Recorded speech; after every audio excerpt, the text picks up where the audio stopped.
I'm all for diversity in comics, science fiction, and fantasy.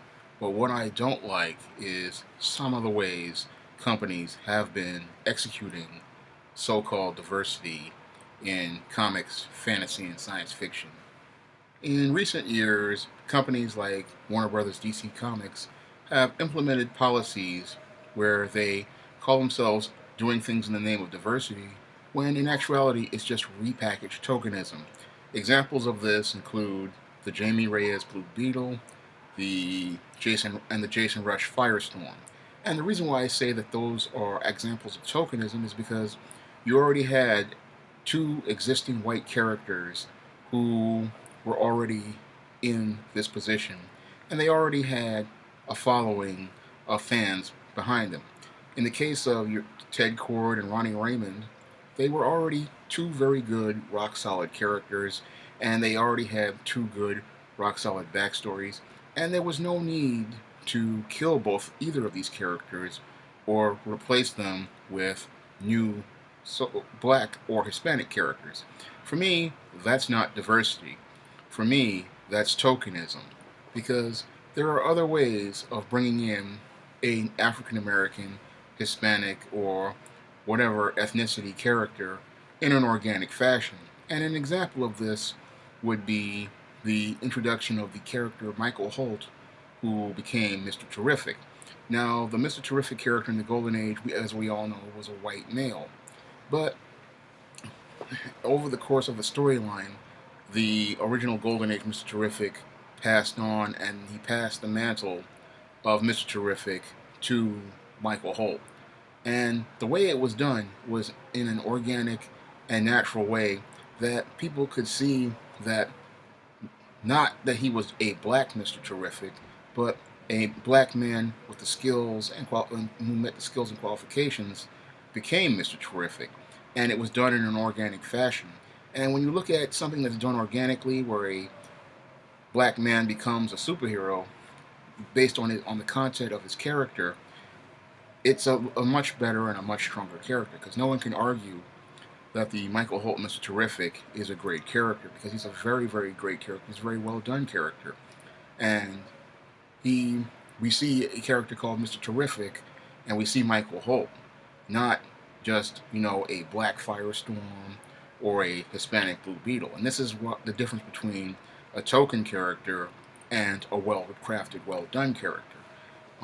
Because again, we're looking at the content of the character, the way he came up in an organic fashion. But a lot of companies like your DC Comics, what they like to do is say we're doing things in the name of diversity, when in actuality, again, it's tokenism, and it doesn't really help anything. And another example of this type of dysfunctional diversity is what's going on recently with Kid Flash. Now, everybody who watches the CW show The Flash knows that while that they set a course for this new Kid Flash who's going to be black, and that started with the casting of the great actor who plays Joe West and the actress who plays Iris West. Now, everybody knows in the comics both of these characters are white people, and Iris West is a white woman. But on the show, they decided, in the name of diversity, to cast a black actress. Now, the black actress has done a fairly good job, and she's a solid performer. But I always see things from a creative standpoint. I always like to say the tenet of do unto others as you would have them do unto you. And I wouldn't want to take another person's creation and, change up the ethnicity, change up the race, or change anything that the original creators made it to be.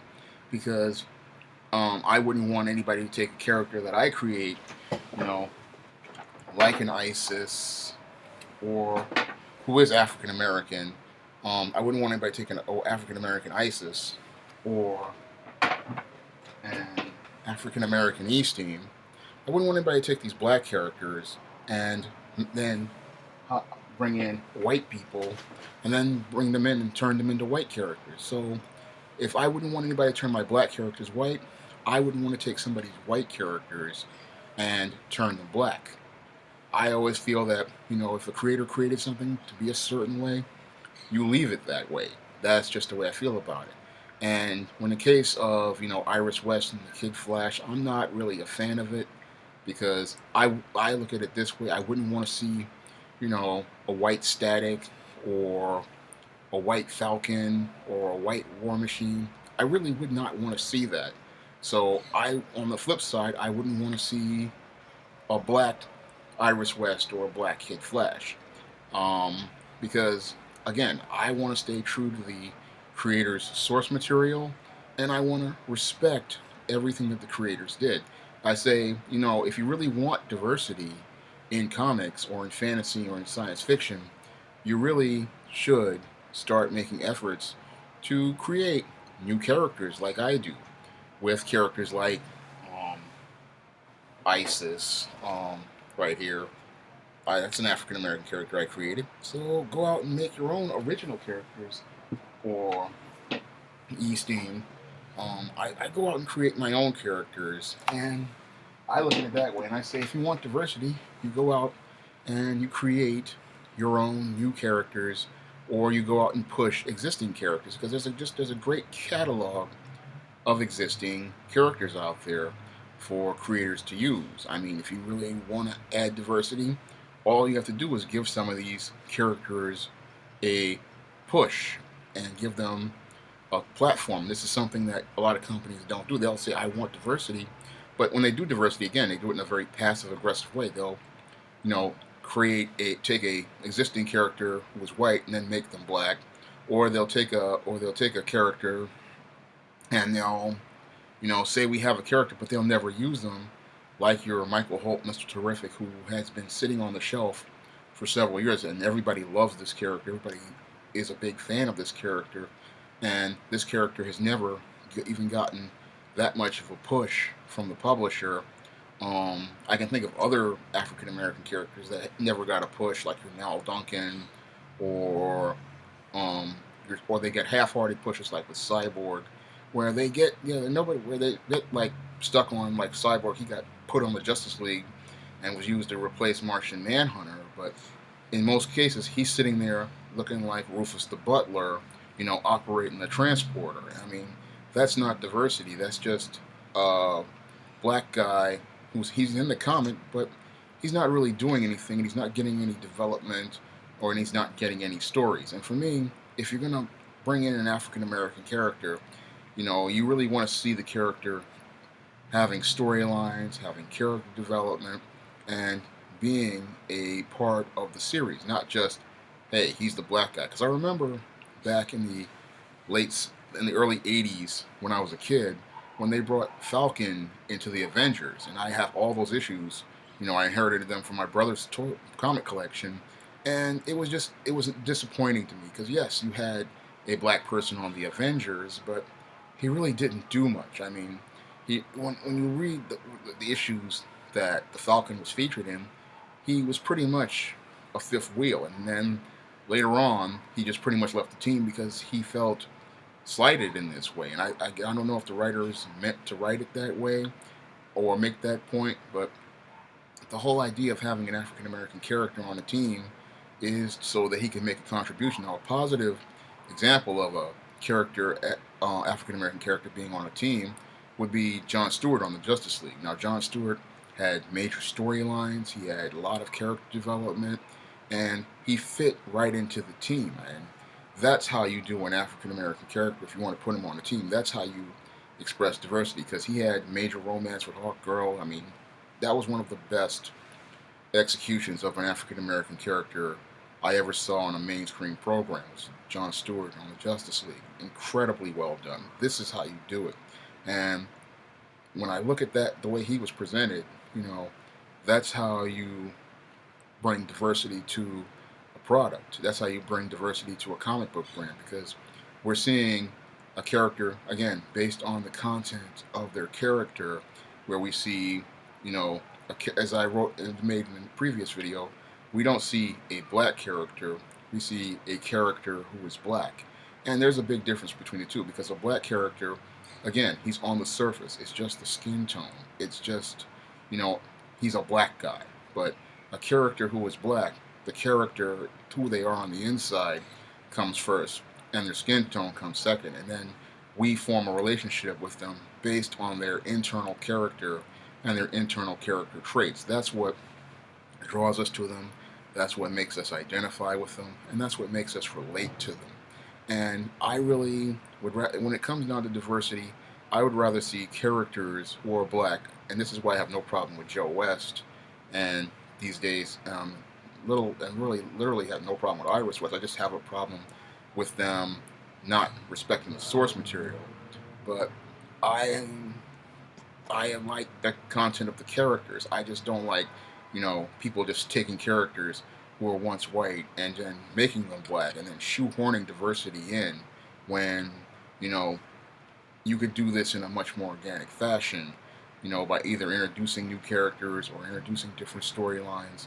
There are ways of bringing diversity to comics without, you know, disrespecting past history or past characters, because just like black people wouldn't want their black characters turned white, we shouldn't want to take white characters and turn them black. That's not, fair creatively, because, when a creator creates something to be a certain way, they do that with a reason. And the whole thing is that when you call yourself changing it, you literally change the formula, you change the paradigm. This is just a wholly different um, it's a totally different thing. And the whole thing is that you can't force diversity into something. This is something that I have an issue, with companies like your DC Comics and your Marvel Comics.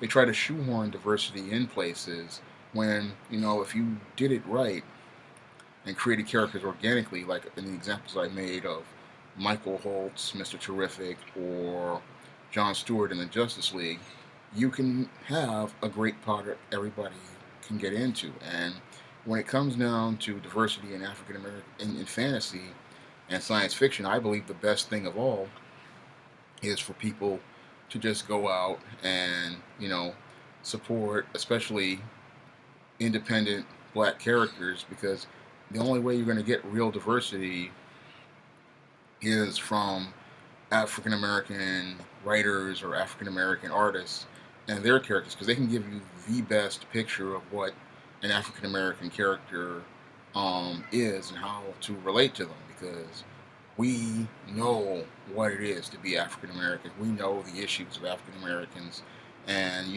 we can give you a broader and more diverse picture.